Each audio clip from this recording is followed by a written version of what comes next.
E, de fato, o Ronaldo Caiado, numa entrevista recente, citou o exemplo do Juscelino, e muitos têm feito isso. Então, Gabi, Chico, Rodrigo, vamos aceitar o exemplo. Houve 2 tentativas de golpe fracassadas contra o Juscelino. Na primeira tentativa de golpe, o próprio Juscelino, anistiou o líder do golpe.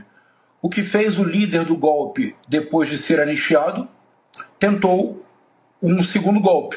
Foi um dos líderes do segundo golpe, contra o Juscelino, junto com o então capitão Bournier da Aeronáutica.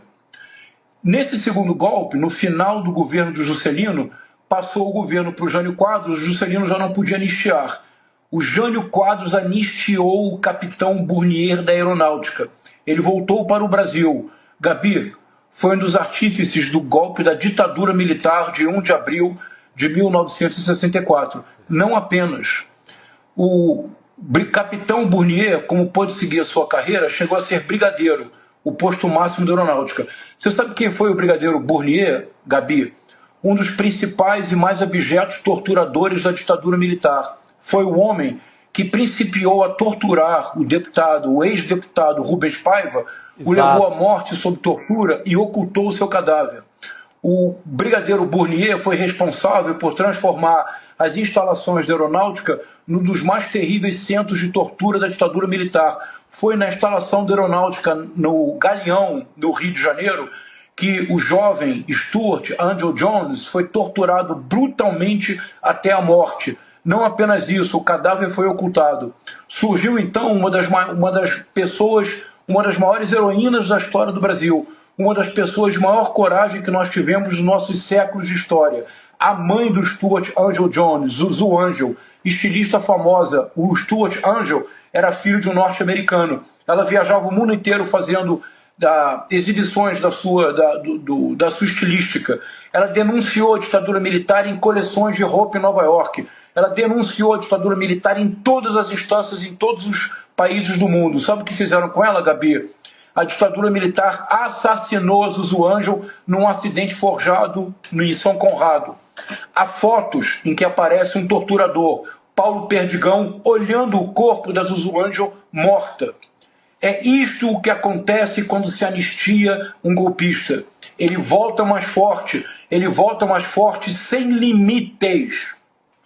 Outro caso do Juscelino, já que estão citando o Juscelino como exemplo, aceitemos o exemplo, mas tenhamos memória histórica. Um dia chega na mesa do Juscelino Kubitschek, presidente da República, a lista de coronéis para serem promovidos a general. Vocês sabem que se um coronel não é promovido na sua ocasião, ele precisa passar para a reserva. Chegou o nome do Castelo Branco e um militar assistente do Juscelino disse: presidente, este militar ele é contra o senhor e dizem que ele apoiou a tentativa de golpe.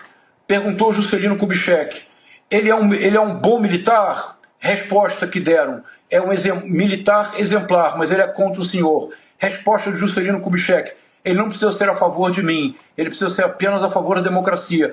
Promoveu o Carlos Castelo Branco a general, Chico. Aliás, cearense como você, Chico. Exatamente. Quem foi o primeiro presidente da ditadura militar? Exatamente. Castelo Branco.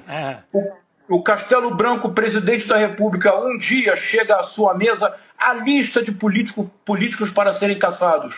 Encabeçava a lista Juscelino Kubitschek. Chico, você acha que o Castelo Branco teve 1 segundo de hesitação para caçar o Juscelino? Não. Carlos Castelo Branco, que deveu a sua carreira a Juscelino Kubitschek, caçou os direitos políticos de Juscelino Kubitschek, exilou o Juscelino Kubitschek, perseguiu o Juscelino Kubitschek, que depois teve um acidente muito mal explicado e não pôde ver a redemocratização. Não é tudo, Gabi, se você me permite, rapidamente. Sim. A lei da anistia de 1979 é a matriz dos problemas que hoje vivemos com os militares. Sem dúvida. O que foi a lei da anistia? Rapidamente, isso é bem importante. Uma lei promulgada pelo João Batista Figueiredo em 15 de agosto de 1979, que tem 2 aberrações. A primeira delas é o arco temporal. Isso, Rodrigo, ninguém presta atenção, porque você pensaria que o arco temporal da lei de anistia seria anistiar os crimes políticos entre 1 de abril de 1964, data da ditadura, e 15 de agosto de 1979, data da promulgação. Gabina não.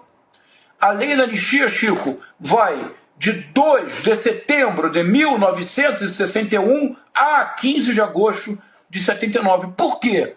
Porque logo após a renúncia do Jânio Quadros, no dia 25 de agosto de 1961, as Forças Armadas Brasileiras começaram a conspirar. 1. Para não permitir que o João Goulart voltasse. 2. Cogitou-se bombardear o avião do João Goulart na Operação Mosquito. Por isso, o avião do João Goulart chega no Brasil voando abaixo do radar, correndo risco de queda. Voou abaixo do radar para que as Forças Armadas não localizassem o avião. 3.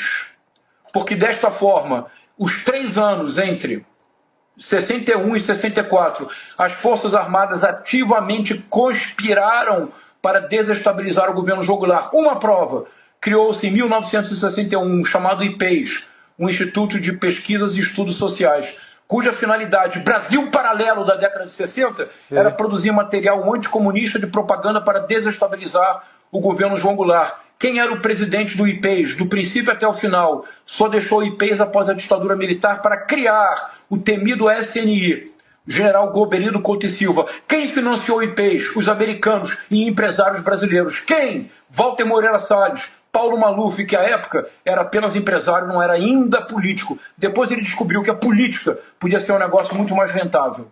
Gabi, quando nós não temos memória histórica, o pior pode acontecer. A anistia que estão propondo para os golpistas, tanto para aqueles que já estão presos, é cortina de fumaça. O que eles querem é, mais uma vez, blindar generais como, e vamos ter a coragem de dizer os nomes, generais como Walter Braga Neto, Augusto Heleno, Almirante Garnier,